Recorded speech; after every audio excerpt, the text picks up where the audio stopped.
అందరికీ నమస్కారం. నా పేరు రమ. 'ప్రేమ ఎంత మధురం' 33వ భాగం. రచయిత పున్నాగవల్లి తాన్య గారు. చివరిగా నిజమే తమ్ముడు.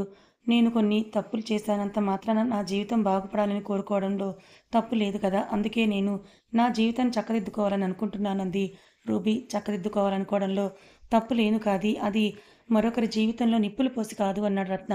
అయితే ఇప్పుడేమంటావు? చేతులారా నీ అక్క జీవితాన్ని నువ్వే నాశనం చేస్తావంది ruby.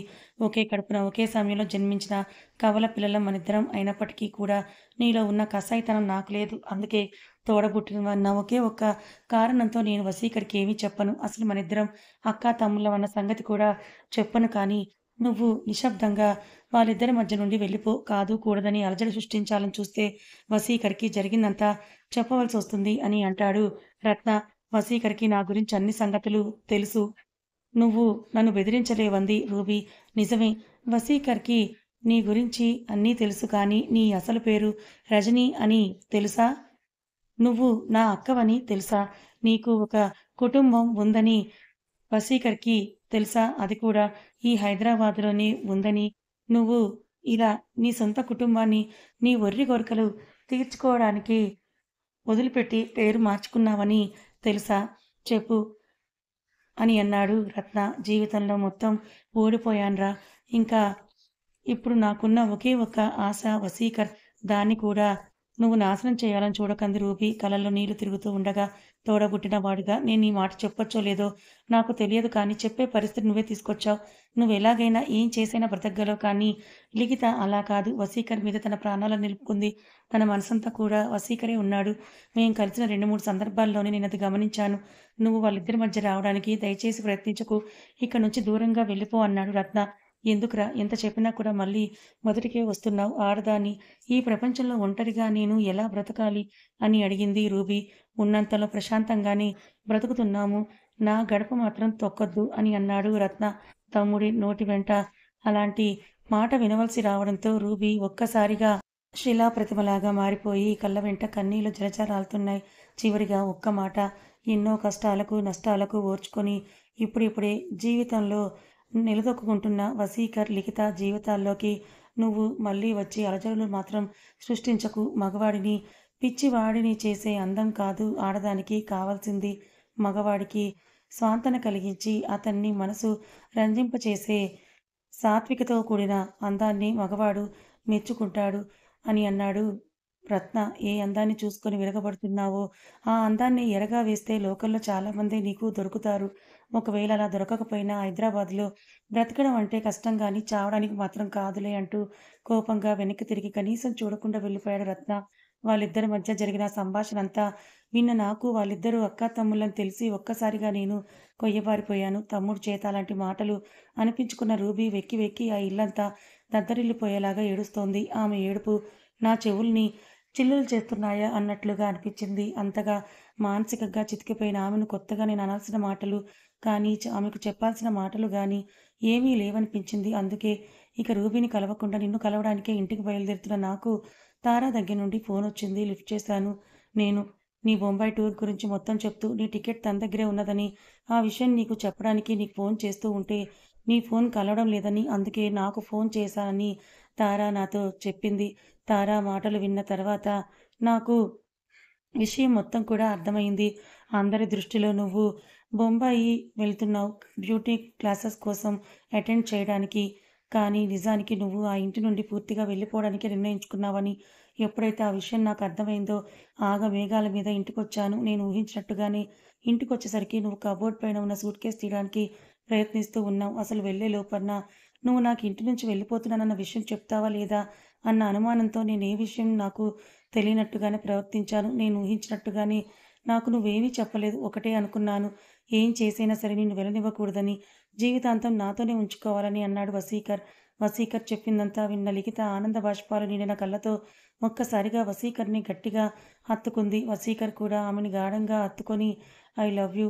I love you Likhita. నేను నిన్ను మనస్ఫూర్తిగా ప్రేమిస్తున్నాను. నువ్వు ఎవరు చెప్పిన మాటలు వినవలసిన అవసరం లేదు. నా మనసులో నువ్వు తప్ప మరెవరికీ కూడా స్థానం లేదు. దీనికి నీవు అందచందాలతో కొలమానం ఎప్పుడూ కూడా వెయ్యొద్దు అని అంటూ ఆమెను మరింతగా పొదవి పట్టుకున్నాడు వసీకర్. అప్పుడు ఆ క్షణంలో ఇద్దరికీ అది రైల్వే స్టేషన్ అని కానీ, తాము ఒక పబ్లిక్ ప్లేస్‌లో ఉన్నామన్న విషయం కానీ గుర్తుకు ఏమాత్రం రాలేదు. వసీ, నన్ను క్షమించు.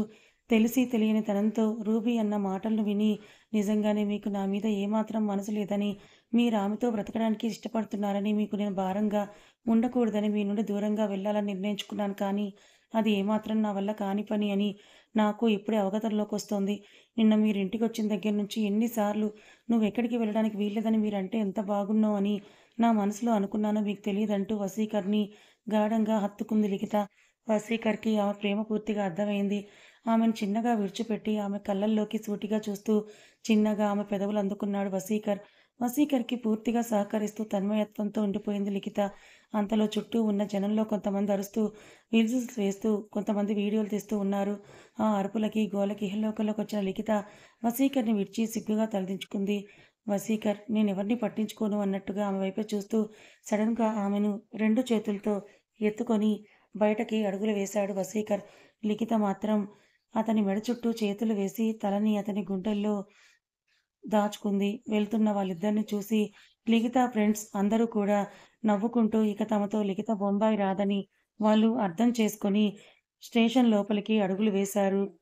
పెళ్లి జరిగిన సందర్భంగా రత్న పార్టీ ఇచ్చిన హోటల్‌కే తీసుకువెళ్ళాడు వసీకర్ లిఖితను. ఫస్ట్ నైట్ సూట్‌ని బుక్ చేశాడు. వెంటనే తన ఫోన్ స్విచ్ ఆఫ్ చేశాడు.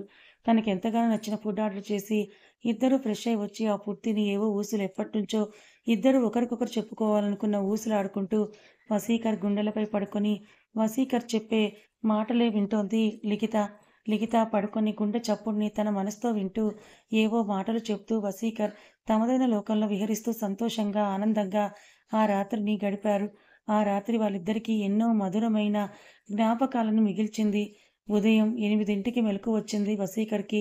మత్తుగా కళ్ళు తెరిచిన వసీకర్‌కి మంచంపై కూర్చొని తన తలలో రాత్రి తురుముకున్న మల్లెపువ్వులు, రాత్రి తమ మధ్య జరిగిన చిలిపి సంభాషణ గురించి చెప్తూ ఉంటే, సిగ్గుగా చిన్నగా నవ్వుతున్నట్టుగా ఒక చిన్నపాటి మందహాసం చేస్తూ వాడిన మల్లెపువ్వులు తీసి, తన పొడుగాటి జడ విప్పుతున్న లిఖితను అమాంతం వెనక నుంచి పొదవు పట్టుకొని మంచంపై తనతో పాటు పడుకోపెట్టుకొని, లిఖి, ఫస్ట్ నైట్ రోజున ప్రతి అమ్మాయి భర్తని ఏదో ఒక అడుగుతుందంట కదా! నువ్వు కూడా నన్ను ఏదో ఒకటి అడుగు అని అన్నాడు వసీకర్ లిఖిత చెవి దగ్గరకు వచ్చి గుసగుసగా. జీవితాంతం నన్ను మీ ప్రేమ నుండి దూరం చేయకండి. అది చాలు నాకు అంది లిఖిత. అబ్బా! మీ ఆడవాళ్ళు చాలా తెలివైన వాళ్ళు. సమయం చూసి అబ్బాయిలు ఇవ్వలేని దాన్నే అడుగుతారన్నాడు వసీకర్ చిలిపిగా నవ్వుతూ. వసీకర్ మాటలు అర్థం అవ్వడానికి కొన్ని సెకన్లు టైం పట్టింది లిఖితకు. కానీ అర్థమైన వెంటనే సరదాగా వసీకర్ షోల్డర్ చిన్నగా కొట్టింది లిఖిత. అప్పుడే కొట్టడం మొదలుపెట్టేశావంటే ఇక నుంచి భార్య డామినేషన్ మొదలైందన్నమాట అన్నాడు వసీకర్ చిన్నగా నవ్వుతూ. ఆ మాటకు లిఖిత కూడా పకపక నవ్వేసింది. ఇద్దరి నవ్వులు కలిసి ఆ గదంతా ధ్వనించాయి. సరే, నువ్వు గిఫ్ట్ అడగడం లేదు కానీ నేనే ఇస్తానుండు అంటూ ఫోన్ తీసి ఫోన్ ఆన్ చేశాడు వసీకర్. గిఫ్ట్ అంటే ఫోన్ తీస్తున్నారెందుకు అని అడిగింది లిఖిత. ఒక్క నిమిషం ఆగు, నీకే తెలుస్తుందంటూ ఫోన్లో చెక్ చేసి ఇదిగో నీకు నేనిస్తున్న గిఫ్ట్ అంటూ ఫోన్ని చూపించాడు వసీకర్. ఏమీ అర్థం కాలేదు లిఖితకు. లిఖి, డార్లింగ్, మనం హనీమూన్‌కి దుబాయ్ వెళ్తున్నాం. దానికి కావాల్సిన వర్క్ అంతా కూడా కంప్లీట్ అయినట్లుగా వచ్చిన మెసేజ్ ఇది అని అన్నాడు తనకు చెప్తూ వసీకర్. హనీమూన్‌కి అంత దూరం వెళ్ళడం ఎందుకు అని అంది లిఖిత. ఎందుకు అన్న విషయం నీకు క్లియర్‌గా చెప్పాలి అంటే ఇంకొక వారం రోజులు ఈ హోటల్లోనే ఉండాలి మరి. నీకు అది ఓకేనా అని లిఖిత దగ్గరికి అడుగులు వేశాడు వసీకర్ చిన్నగా నవ్వుతూ. దాంతో వసీకర్ ఇంటెన్షన్ అర్థమైన లిఖిత బాబోయ్! ఇంక నేనేం అడగనంటూ వాష్‌రూమ్‌లోకి పరిగెత్తింది. వసీకర్ చిన్నగా నవ్వుతూ ఫోన్‌లో తనకొచ్చిన మెయిల్స్, మెసేజ్‌లు చూస్తున్నాడు. అంతలో ఒక మెసేజ్ చూసిన వసీకర్ స్టన్ అయ్యాడు. అంతే, లిఖితను కంగారు పెట్టేశాడు. త్వరగా మనం బయటికి బయలుదేరాలి నడువు అని లిఖితకేమీ అర్థం కాలేదు. ఏం జరిగింది అడిగిన వసీకర్ ఏమీ చెప్పలేదు. హడావిడిగా ఇద్దరూ హోటల్ నుంచి బయలుదేరి లిఖితని ఇంటి దగ్గర దించి హడావిడిగా తను బయటికి వెళ్ళిపోయాడు వసీకర్. వసీకర్ గెస్ట్ హౌస్‌కెళ్ళేటప్పటికి అక్కడ కొంతమంది జనం గుమికూడున్నారు. వసీకర్ అడుగులు తడబడుతున్నాయి. గుండె కొట్టుకునే వేగాన్ని అదుపు చేయలేకపోతున్నాడు వసీకర్. అక్కడ వాతావరణం కొంత భయంకరంగా ఉంది. వాటన్నిటినీ దాటుకుంటూ లోపలికి అడుగులు వేశాడు వసీకర్. బెడ్రూమ్‌లో రూబీ చలనం లేని దేహం చూసి వసీకర్ గుండె కలిచివేసింది. పోలీసులొచ్చారు. ఎవరెవరో వచ్చారు. ఏవో ఫార్మాలిటీస్ జరుగుతున్నాయి. వసీకర్ మాత్రం ఎవ్వరికీ ఫోన్ చేయలేదు. ఏ ఆలోచన చేయలేదు. మౌనంగా రూబీ డెడ్ బాడీ పక్కనే కూర్చున్నాడు. ఆమె పరిచయం, ప్రేమ, మోసం, విరహం అన్నీ కూడా ఒక్కొక్కటిగా అతని కళ్ళ ముందు మెదులుతున్నాయి. అంతలో అక్కడే పనిచేస్తున్న ఒక పనివాడు ఒక ఉత్తరం తీసుకొచ్చి వసీకర్ చేతికిచ్చాడు. ఏ ఆలోచన లేకుండా దాన్ని ఓపెన్ చేసి చదవడం మొదలుపెట్టాడు వసీకర్. హాయ్ వసీ, ఇక ఇలా పిలిచే అర్హత నాకు లేదని అర్థమైంది. నువ్విది చదివే సమయానికి బహుశా నేను ఈ ప్రపంచంలోనే ఉండకపోవచ్చు. కానీ నీతో నేను మాట్లాడదలుచుకున్న ఈ 4 మాటలు ఈ విధంగానే మాట్లాడాలని రాసి ఉందనుకుంటా. ఎన్నో సార్లు రాత్రి నీకు ఫోన్ చేశాను కానీ స్విచ్ ఆఫ్ అనొస్తోంది. అందుకే ఈ విధంగా ఉత్తరం రాస్తున్నాను. ఆడది అంటే ప్రేమ, దయ, మానవత్వం, ఓర్పు, సహనానికి మారు పేరని అంటారు. కానీ అందుకు నేను పూర్తి విరుద్ధం. అసూయ, స్వార్థం, కపట ప్రేమ ఇవి మాత్రమే నా జీవితంలో ఉంది. ఏవేవో ఆశలు, ఏవేవో మోహాలు వాటిని వదులుకోలేకపోయాను. అలాగని అందుకునే స్తోమత కూడా నాకు లేదు. దానితో నీతో ప్రేమ నటించి ఆ ఆశలన్నీ కూడా నెరవేర్చుకోవాలనే అనుకున్నాను. కానీ స్వచ్ఛమైన నీ ప్రేమకు నిజంగానే నేను తలవంచాను. నిన్ను మనస్ఫూర్తిగానే ప్రేమించాను. కానీ అత్యాస అనే కాలుతున్న కట్టె నన్ను దహించి వేసింది. నీ స్నేహితుడు రత్న మరెవరో కాదు, నా సొంత తమ్ముడు. మీ ఇద్దరికీ ముందే పరిచయం ఉందని తెలిసింది. సంతోషం. ఇద్దరం కవలలుగా పుట్టిన మా ఇద్దరిలో ఒకరికి నీతో ఎనలేని ప్రేమ, స్నేహం ఏర్పడితే మరొకరైన నాతో భగ్న ప్రేమ, మోసం, కపటం అనేవి ఎదురుపడ్డాయి. అది నా దురదృష్టం. లిఖిత నిజంగానే ఎంతో మంచమ్మాయి అని నాకు నా తమ్ముడు మాటల ద్వారా అర్థమైంది. మీరిద్దరూ సంతోషంగా ఉండండి. నాకు ఇక జీవితం మీద ఆశ అనేది లేకుండా పోయింది. అందుకు కారణం నా తమ్ముడో లేక నువ్వో అని నేను అనుకోవడం లేదు. వాటన్నిటికీ కారణం నేనే. నిన్న నా తమ్ముడు నన్ను అన్న మాటలకి మరొక ఆత్మాభిమానం గల అమ్మాయి అయితే అక్కడే చనిపోయి ఉండేది. కానీ వాటన్నిటిని నేనెప్పుడో విడిచిపెట్టాను కాబట్టి పెద్దగా నేను చలించలేదు. కానీ మాతృత్వం యొక్క బంధం ఏమో, నా తల్లిని కలవాలన్న ఆశ మాత్రం నాలో పుట్టింది. అందుకే రాత్రి ఎవరికీ తెలియకుండా నా తల్లిని చూడ్డానికి నా తమ్ముడి ఇంటికి వెళ్ళాను. పక్షవాతంతో మంచంలో ఉన్న నా తల్లిని చూసిన నాకు నా మీదే అసహ్యం వేసింది. అంతలో ఎవరు అంటూ నా తల్లి నన్ను అడిగింది. చీకట్లో కనిపించక నాకు నోట మాట రాలేదు. దాంతో మా అమ్మ తన చేతి పక్కనే ఉన్న టేబుల్ ల్యాంప్ స్విచ్ వేసింది. దాంతో నేను అమ్మ రజనీని అని అంటూ మా అమ్మతో అన్నాను. వెంటనే స్విచ్ ఆఫ్ చేసేసింది. అది చూసి అయోమయ స్థితిలో పడ్డాను నేను. తప్పమ్మా, ఇంకెప్పుడూ కూడా నన్ను అలా అనకు. నా కూతురు ఎప్పుడో చచ్చిపోయింది. ఇప్పుడు నా ఎదురుగా ఉన్నది కాపురాలు కూల్చే ఒక ఆడది అని. అలాంటి ఆడదాని ముఖం చూసినా కూడా మహాపాపం. దయచేసి నా కొడుకు నిద్ర లేవకముందే ఇక్కడి నుంచి వెళ్ళిపో అంది నా తల్లి. అంతే, ఇక అక్కడే ఆ క్షణంలో నేను చచ్చిపోయాను. ఎలా వచ్చానో ఏమిటో తెలియకుండా గెస్ట్ హౌస్‌కి వచ్చాను. ఏడుపు అంతకు మించిన బాధ నన్ను ఉక్కిరి బిక్కిరి చేశాయి. ఎందుకో తెలియదు, నీతో మాట్లాడాలని బలంగా అనిపించింది. ఫోన్ చేశాను, స్విచ్ ఆఫ్ అనొచ్చింది. ఎంతగా బాధను దిగమింగాలనుకున్నా కూడా నా వల్ల కాలేదు. బ్రతకడానికి ఒక చిన్న ఆశ కూడా కనిపించలేదు. అందుకే ఈ నిర్ణయం తీసుకున్నాను. కానీ నాది ఒక చిన్న కోరిక మిగిలి ఉంది. అది నువ్వు తీర్చాలని కోరుకుంటున్నాను. నా అంతిమ సంస్కారాలు నా తమ్ముడు చేతుల మీదుగా జరగాలని కోరుకుంటున్నాను. ఈ కోరిక నీ ప్రియురాలిగా అడగడం లేదు. నీకు తెలిసిన ఒక నీ స్నేహితురాలిగా అడుగుతున్నాను. నాకు మరో జన్మంటూ ఉంటే నీ కూతురుగా పుడతాను. నీ ప్రేమను పూర్తిగా అప్పుడు పొందుతాను. నీ స్నేహితురాలు రజని. వసి నా అసలు పేరు రజని. ఈ విషయం నీకెప్పుడూ చెప్పలేకపోయిన దౌర్భాగ్యురాలిని. ఎంతగా కంట్రోల్‌గా ఉందామనుకున్నా కూడా ఉత్తరంపై వసీకర్ కన్నీటి చుక్కలు రాలిపడ్డాయి. కళ్ళు తుడుచుకొని ఒకసారి రూబీ వైపు చూశాడు వసీకర్. నిర్జీవమైన రూబీ కళ్ళు వసీకరన్ వైపే చూస్తూ ఉన్నాయి. నువ్వు పరిచయమైన క్షణం నుంచి ఇప్పటి వరకు ఎప్పుడూ కూడా నీ మీద నాకు కోపం అనేది రాలేదు. మొదటిసారి ఇప్పుడు నువ్వు తీసుకున్న ఈ నిర్ణయం నాకు కోపాన్ని తెప్పిస్తోంది. నీ వైపు నుంచి మన ప్రేమ ఎలా ఉన్నప్పటికీ కూడా నా వైపు నుంచి నేను నిన్ను మనస్ఫూర్తిగానే ప్రేమించాను. నీ ఆఖరి కోరిక తప్పకుండా తీరుస్తానని మనసులో అనుకుంటూ అక్కడి నుంచి బయటకొచ్చి రత్నకి ఫోన్ చేశాడు వసీకర్. విషయాన్నంతా చెప్పాడు. జరిగిందంతా వసీకర్‌కు తెలిసిందని రత్నకు అర్థమైంది. ఆమె ఎవరో నాకు తెలీదు. ఆమెకు నాకు ఎటువంటి సంబంధం లేదు. ఆమె కార్యక్రమాలు ఎలా జరిపిస్తావో నీ ఇష్టం. అంతగా నీకు ఇబ్బందయితే మున్సిపాలిటీ వాళ్ళకి ఫోన్ చెయ్యి. వాళ్ళే చూసుకుంటారని ఫోన్ కట్ చేశాడు రత్న. వసీకర్‌కు మనసు కలిచివేసింది. మళ్ళీ మళ్ళీ రత్నకి ఫోన్ ప్రయత్నించాడు. చివరికి ఫోన్ లిఫ్ట్ చేశాడు రత్న. వసీకర్‌కు మాట్లాడే అవకాశం ఇవ్వకుండా, ప్లీజ్ వసీ, నన్ను ఇబ్బంది పెట్టకు. మరొక్కసారి ఈ విషయం గురించి మాట్లాడేటట్టయితే నాకు ఫోన్ చేయకని అంటూ ఫోన్‌ని కట్ చేశాడు రత్న. వసీకర్‌కు మరి ఇక ఏ దారి లేకుండా అయిపోయింది. ఇక చేసేదేమీ లేక తన పలుకుబడి మొత్తం కూడా ఉపయోగించి రూబీ శరీరానికి పోస్ట్ మార్టం అవ్వకుండా మాత్రం చేయగలిగాడు. ఖర్చుకు ఏమాత్రం వెనకాడకుండా రూబీ జరగాల్సిన కార్యక్రమాలన్నిటినీ కూడా తనే దగ్గరుండి మరి జరిపించాడు. కానీ అంతిమంగా ఆమెకు తలకొరివి పెట్టే సమయం వచ్చేసరికి వసీకర్ తనని తాను నిలవరించుకోలేకపోయాడు.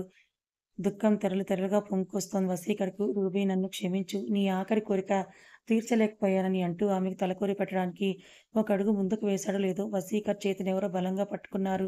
ఆశ్చర్యంగా వెనక్కి తిరిగి చూశాడు వసీకర్. ఎదురుగా రత్న.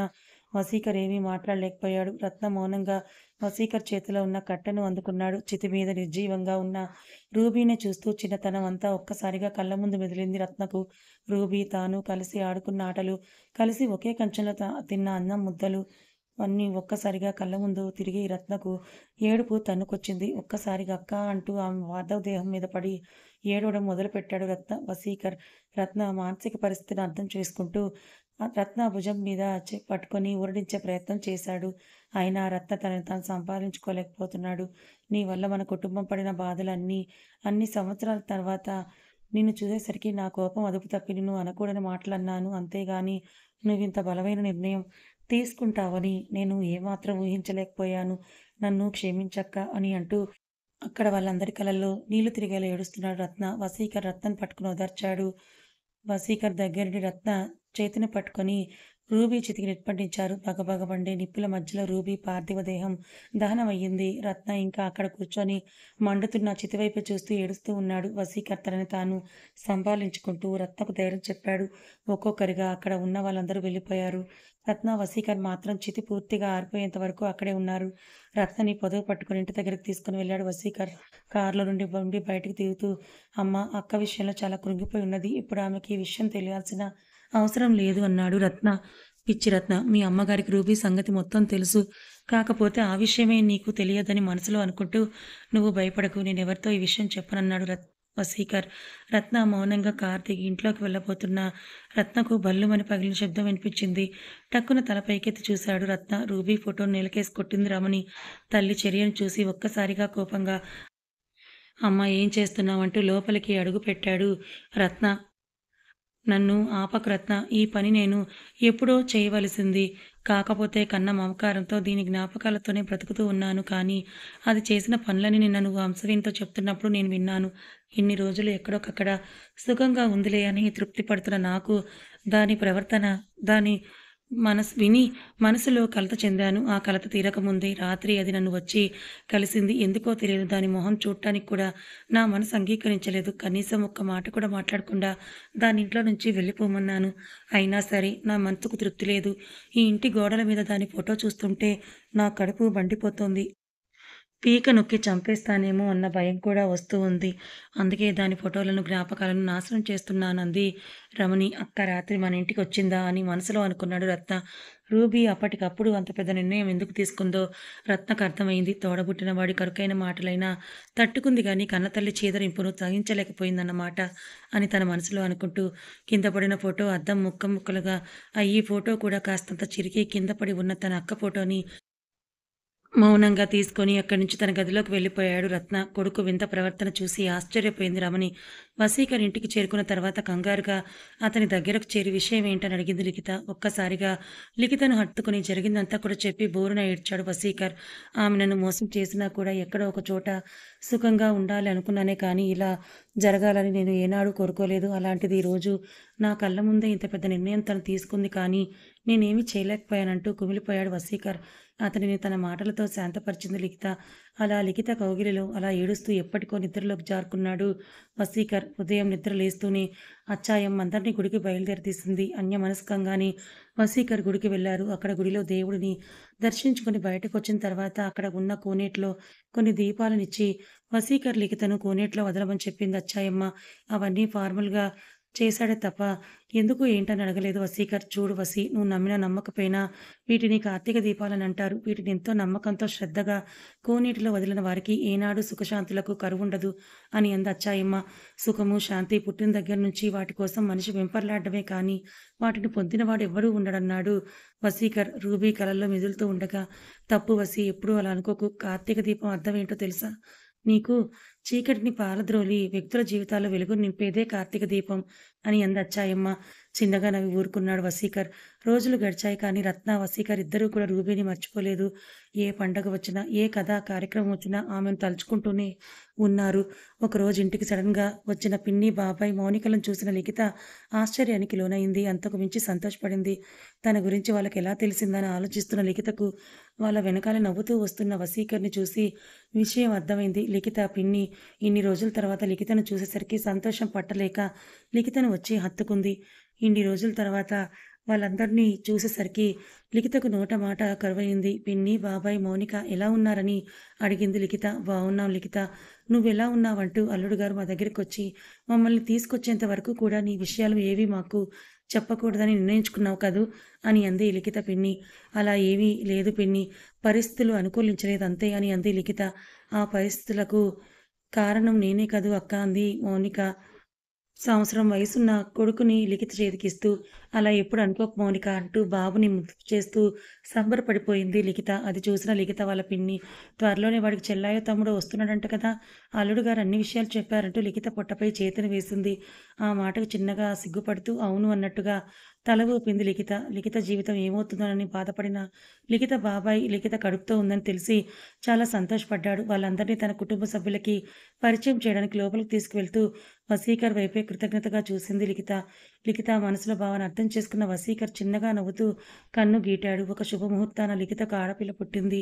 కానీ ఆ పాప 4 గంటలు గడుస్తున్నా కూడా కళ్ళు తెరవలేదు.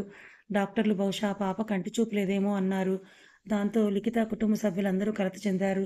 ఆఫీస్ పని మీద మెయిన్ బ్రాంచ్‌కి వెళ్ళిన వసీకర్‌కి పాప విషయం తెలిసి ఆనందానికి హద్దులు లేకుండా పోయింది. కానీ ఆ పాపకి చూపు లేదన్న సంగతి అందరూ కూడా వసీకర్ దగ్గర దాచారు. వసీకర్ ఆ విషయాన్ని మొదటగా రత్నకు ఫోన్ చేసి చెప్పాడు. రత్న మేఘాల మీద బయలుదేరుతున్నానని చెప్పాడు. రత్న, వసీకర్ ఇద్దరూ హాస్పిటల్‌కి ఒకే టైంకి వచ్చారు. బయట డల్‌గా ఉన్న తల్లి, తండ్రిని, అమ్మమ్మని, తాతయ్యని చూసి మగపిల్లవాడు పుట్టలేదని బాధపడుతున్నారా అంటూ దగ్గరికొచ్చాడు వసీకర్. ఎవరూ ఏమీ మాట్లాడలేదు. వసీకర్‌కి ఎందుకో విషయం అర్థం కాలేదు. రత్నకు కూడా పరిస్థితి కాస్త అయోమయంగా అనిపించింది. లోపలికి వెళ్లి మా చెల్లిని చూడవచ్చా అని అడిగాడు రత్న. చూడండి అన్నాడు చౌదరి.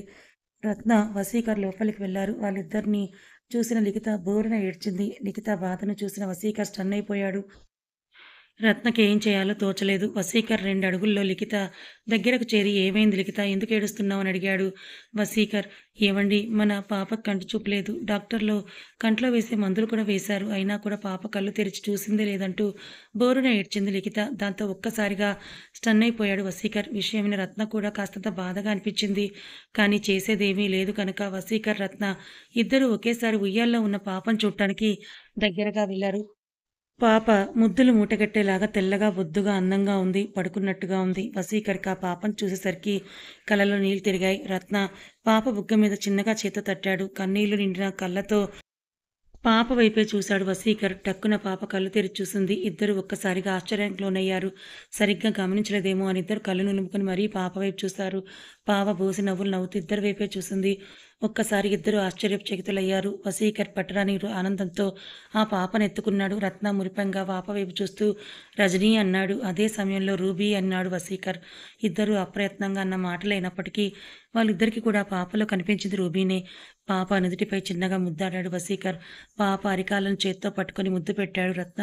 దాంతో పాప మరింతగా బోసి నవ్వులు నవ్వుతూ ఇద్దరి వైపు చూస్తూ రత్న చిటికెన వేలిని పట్టుకుంది. మా అక్క మళ్ళీ మా దగ్గరకొచ్చింది. ఇన్నాళ్లుగా నా మనసులో పేరుకుపోయి ఉన్న బాధ ఈ రోజుతో తొలగిపోయిందని మనసులో అనుకుంటూ వశీకర్ చేతిలో ఉన్న పాపను ఎత్తుకున్నాడు రత్న. విషయం తెలిసి గబగబా బయటే ఉన్న కుటుంబ సభ్యులందరూ కూడా లోపలికి వచ్చి పాప వైపే చూశారు. అందరికీ చాలా సంతోషంగా, ఆనందంగా అనిపించింది. పాపకి చూపు లేదనుకున్న వాళ్ళందరికీ పాప కళ్ళు తెరిచి రత్న వైపు, వసీకర్ వైపు చూసి బోసి నవ్వులు చిందించడం మరింత ఆనందాన్ని తెచ్చిపెట్టింది. అందరూ పాపని ముద్దు చేస్తూ ఉంటే వసీకర్ లిఖిత దగ్గరకు వెళ్లి లిఖిత నుదుటిపై ముద్దు పెడుతూ మనసులో ములిలా గుచ్చుకుంటున్న ఒక బాధకు పరిష్కారాన్ని చూపించావు. నీ రుణం ఈ జన్మలో తీర్చుకోలేను అని మనసులో అనుకున్నాడు వసీకర్. కథ అయిపోయింది. మరి ఇన్ని రోజులు మీకెంతగానో నచ్చిన ఈ కథ మీద మీ అభిప్రాయం ఏంటి? మీకెలా అనిపించింది? నచ్చిందా? నచ్చితే లైక్ చేయండి. ప్రతి ఒక్కరూ మీకెలా అనిపించిందో తప్పకుండా కామెంట్ చేయండి. అలాగే ఇలాంటి మరిన్ని మంచి కథల కోసం మన ఛానల్‌ని సబ్స్క్రైబ్ చేసుకోవడం మాత్రం మర్చిపోవద్దు. మరొక మంచి కథతో మీ ముందుకొస్తాను. Thank you so much.